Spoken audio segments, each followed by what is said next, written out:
Секој второ дете страда од респираторни болести. Загадениот воздух е причина за низа кардиоваскуларни болести, зголемена смртност кај децата, предвремено раѓање или генетски мутации на плодот. И наместо здравието на детето и правото на чист воздух да биде приоритет, собранието и пратениците во изминатата година се занимавале со се, но најмалку со правата на децата. Говорат истражувањата на првата детска амбасада во светот Медјаши во Македонија. Во Македонија се случува екоцид. Парламентот како централна власт треба да спроведа закони кои ќе ги унапредуваат правата на децата. Здравието на децата треба да биде приоритет и високите дозволени канцерогени честички PM10 и PM2 на микрограми на метар кубен треба да се намала според европските стандарди во законодавството во Европската унија на дозволени 40.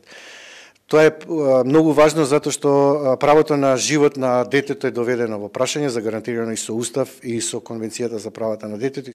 Според Змијанац, пратениците преку парламентарната група за правата на децата, која е формирана пред еден месец, мора да ги актуализираат ваквите прашања. Владата и релевантните сегменти да дадат отчет што се презема за здравието на децата и нивните права. Тоа е нивна должност. Целокупниот општествен контекст, веруваме, и целокупните одлуки кои што треба да ги донесе Собранието на Република Македонија не се во насока за директно да разговараат за правата на децата. Сите одлуки кои што се носат и сите закони кои што се носат индиректно влијаат врз квалитетот на животот на децата во Република Македонија. Граничните вредности кои се најстрогите правила во законодавството на Европската унија дефинираат дека дневната граница на присутност на PM10 частичките не смеа да бидат над 40 микрограми на метар кубен.